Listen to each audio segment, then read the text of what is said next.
Hello friends and welcome. I am Kinshuk Mitra, Assistant Professor in Mechanical Engineering Department, SSI PMT, Raipur. लोग ये problem को solve करेंगे। ये आपको front view, top view और side view दिया हुआ है। इससे जो आइसोमेट्रिक 3D मॉडल जो बनता है उसको हम लोग FreeCAD सॉफ्टवेयर में स्टेप बाय स्टेप बनाना शुरू करते हैं। तो सबसे पहले हम लोग पार्ट डिजाइन में आएंगे, न्यू क्लिक करके शुरुआत करेंगे। तो सबसे पहले हम लोग जो है ये जो आपको फ्रंट व्यू दिख रहा है उस फ्रंट व्यू को हम स्केच करना शुरू करेंगे। Now while working on this particular model, यहाँ पे आप देखेंगे कि ऊपर का जो आपका सेक्शन है वो 40 mm का अलग पैड हुआ है एंड जो नीचे का जो पार्ट है वो अलग डायमेंशन का पैड हुआ है। तो इसलिए हम लोग दोनों पूरा कंप्लीट जो फ्रंट व्यू में जो दो हिस्से हैं नीचे और अलग को अगर हम दो अलग अलग हिस्सों में बांट लें तो दोनों को एक साथ बना देंगे तो सेम पैड वैल्यू वो एक्सेप्ट करेगा। तो हम लोग को बाद में उसको फिर अलग से पॉकेट करके रिमूव करना पड़ेगा जो कि कंपैरेटिवली टिपिकल टास्क हो जाएगा। That's why what will do is कि हम ये जो ऊपर का जो सेक्शन जो अभी मैं ये बना रहा हूँ ये सेक्शन को बनाएंगे और इसको एक फुल्ली कंस्ट्रेंट स्केच बना के हम इसको पहले पैड करेंगे। जब ये मेरा पैड हो जाएगा तो इसी में फिर से हम लोग जो है नीचे का जो बचा हुआ हिस्सा है वो हिस्से को हम लोग ड्रॉ करके फिर उसको जो है अलग से जो है फिर से पैड करेंगे according to the given dimensions in the left side में। ठीक है, so this is the way actually हम लोग इसमें जो है सबसे पहला अप्रोच लगाएंगे। तो अभी सबसे पहले हम लोग जो है इस पर्टिकुलर 2D स्केच को एक फुल्ली कंस्ट्रेंट स्केच बनाएंगे और फुल्ली कंस्ट्रेंट स्केच बनाने के बाद हम लोग इसको जो है pad working in any of the 3D model सबसे इम्पोर्टेंट चीज जो है आपको सबसे पहले front view, top view, side view को रीड करके उसका एग्जैक्ट 3D फिगर है आप अपने माइंड में इमेजिन कर सके, then it will be quite easy to make the same thing in any of the CAD softwares. So first of all you have to start with which view, front view से उसको बनाएंगे कि top view से बनाएंगे कि side view से बनाएंगे, शुरुआत करेंगे। ये आपको सबसे पहले जो है टारगेट करना पड़ता है। तो यहाँ पे हम लोग जो देख पा रहे हैं कि फ्रंट व्यू में जो चीज़ हम लोग यहाँ पे अभी बनाना शुरू कर रहे हैं इससे जो है मैं डायरेक्टली एक ही बार पैड करके मैं बना पाऊँ। Whereas in comparison that अगर मैं इसको जो है टॉप व्यू से सपोज ले लेते हैं, टॉप व्यू से बनाता हूँ तो हमको जो है ये अलग से जो बीच का जो ये जो एक यू सेक्शन जैसा कटआउट है उसको अलग से एक और बार क्रिएट करना पड़ेगा। फिर जो साइड व्यू से जो एक और कटआउट दिख रहा है वो उसको क्रिएट करना पड़ेगा। तो इस प्रकार से मेरे को उसको दो और उसका और पॉकेट्स लगेंगे जिसके थ्रू ये फाइनली बन पाए। और उसी प्रकार से अगर हम लोग जो है इसको साइड व्यू से अगर बनाना शुरू करें इतने हिस्से को तो भी हमको जो है एक बार फ्रंट व्यू से एक कटआउट देना पड़ेगा और एक बार फिर से जो है आपको फ्रंट व्यू या फिर टॉप व्यू से और एक कटआउट लगेगा। तो दोनों ही व्यू से हमको ये दिखता है कि जो है ये जो है हमको एक स्टेप एक्स्ट्रा एक्सीड करवा रहा है। तो इसलिए हम लोग यहाँ पे जो है सिर्फ और सिर्फ फ्रंट व्यू ही को चूज करेंगे बनाने के लिए। देखिए इसमें जो है ये जो यू वाला सेक्शन है स्केच में ही आ जा रहा है और इसकी वजह से कि हमको जो है वो एक स्टेप जो है हमारा बच रहा है। ये डायरेक्टली पैड होते में एक ही बार में जो है ये कटआउट भी जो है आ जाएगा आपके फिगर में। सो दैट्स व्हाई इस प्रकार से हम लोग जो है आगे बढ़ते हैं।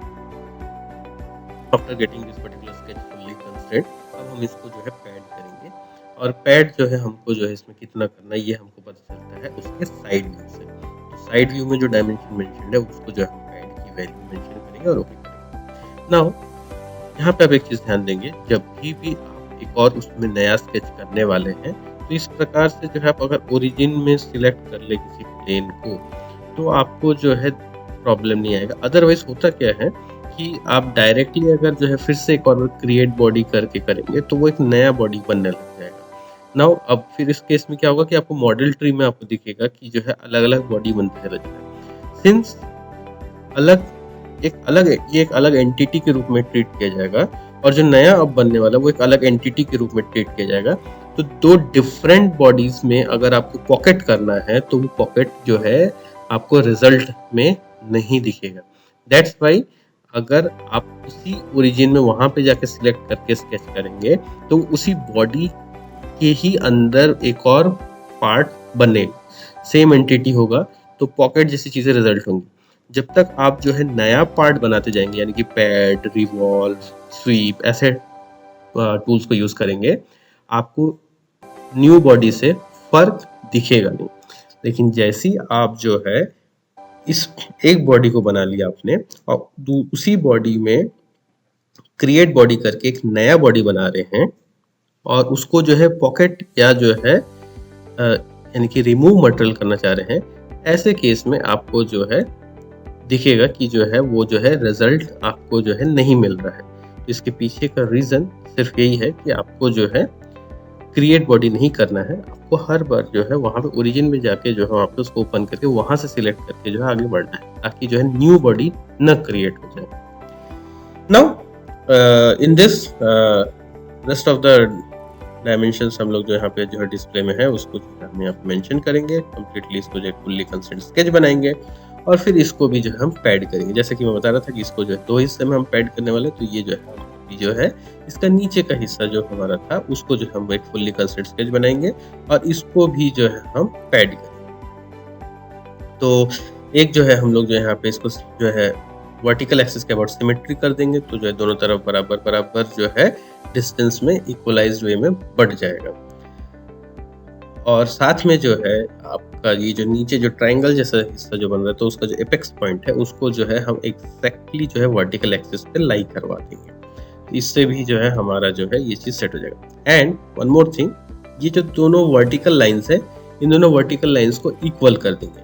अगर ये 2 वर्टिकल लाइंस को इक्वल कर देंगे तो ऑटोमेटिकली ये जो है आपका पूरा सेट हो जाएगा कि ये 60 degree, total 75 mm length, symmetric, और इसके थ्रू जो है आपका ये एक जो है स्केच जो है एक कंप्लीट फुल्ली कंस्ट्रेंट स्केच बन जाएगा। तो this is how it works.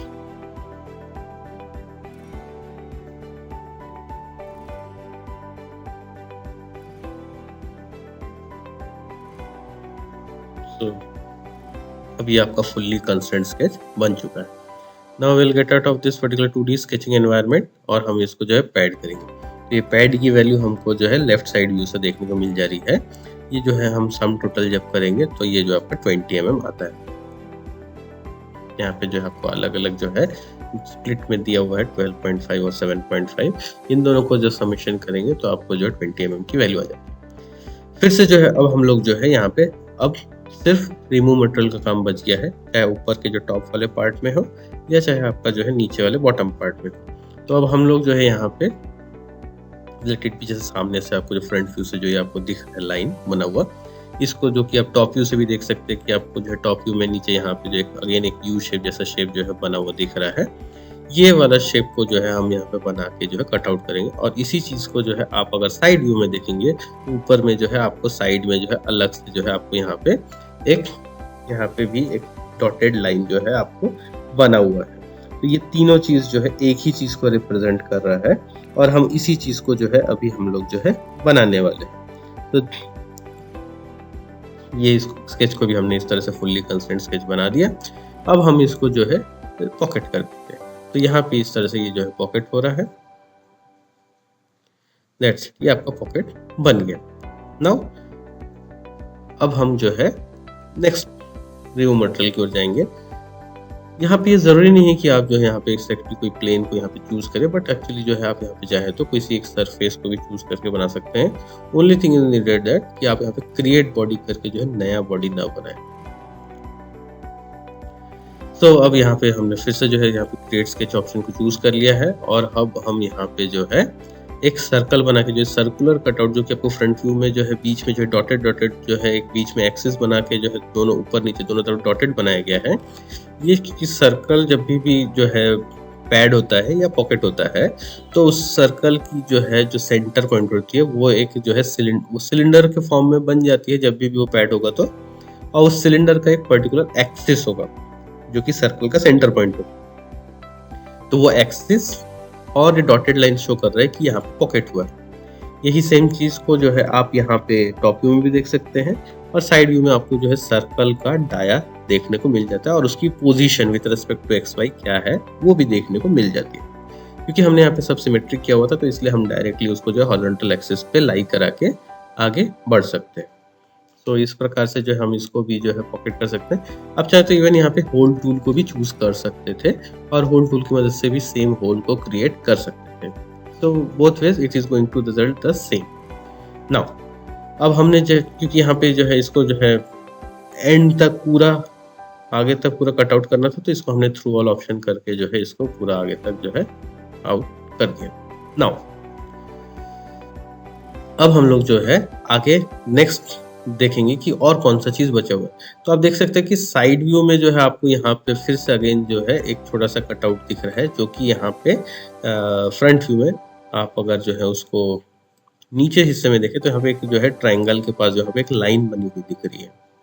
ठीक है, सो अब हम जो है इसको टारगेट करेंगे कि ये जो चीज़ को जो है हम यहाँ पे रिमूव मटेरियल कैसे कर सकते हैं।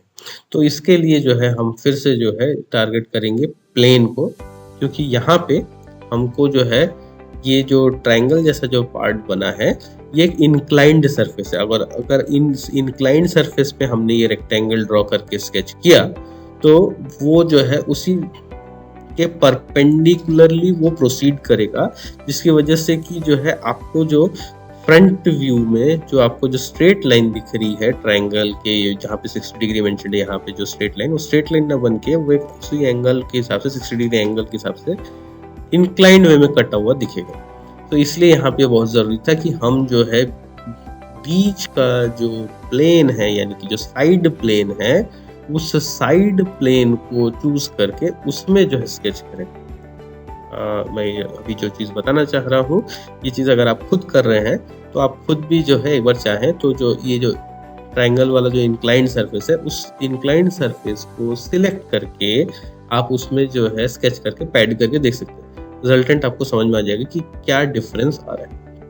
Now moving on to the next part. अब हम लोग फिर से जो इस पर्टिकुलर रेक्टेंगल को जो है फुल्ली कंस्ट्रेंट स्केच बनाएंगे। इसको फुल्ली कंस्ट्रेंट बनाने के लिए अगेन हम लोग को यूज करना है हॉरिजॉन्टल एक्सिस और वर्टिकल एक्सिस। तो यहाँ पे जो दूरी दी हुई है उस दूरी को हम लोग यहाँ पे मेंशन करेंगे, क्योंकि आपको यहाँ पे मेंशन है पहले से। ठीक है, ये एग्जैक्टली ये डिस्टेंस, ये हमको बॉटम मोस्ट पॉइंट से जो है ये डिस्टेंस जो हमको पता है, तो हम बॉटम मोस्ट पॉइंट से ही जो इस पर्टिकुलर वैल्यू को बताना चाहेंगे। तो अब यहाँ पे हम लोग जो है इस वैल्यू को रिप्रेजेंट करेंगे which is 75 mm and simultaneously ये जो है लाइन आपका वर्टिकल एक्सिस से कितनी दूरी पे ये भी मेंशन करना जरूरी है। तो यहाँ पे जो है ये डिस्टेंस कैसा पता चलेगा, हमने जो सिमेट्रिकली इसको 20 mm किया था। ठीक है, सो आउटसाइड लाइन जो है बाय डिफॉल्ट 10 mm पे होना चाहिए है, तो ये जो है इस तरह से फुल्ली कंस्ट्रेंट हो जाता है।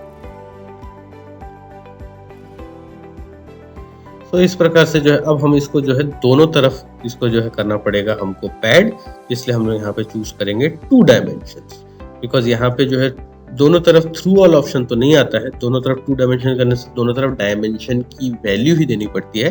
तो यहाँ पे इसलिए हम लोग यहाँ पे एक कोई भी वैल्यू इतना देंगे कि हमारा जो है पूरा मटेरियल कट जाए। तो इस प्रकार से हमने वैल्यू दिया एंड दैट्स इट, हमारा ये मॉडल बन के तैयार।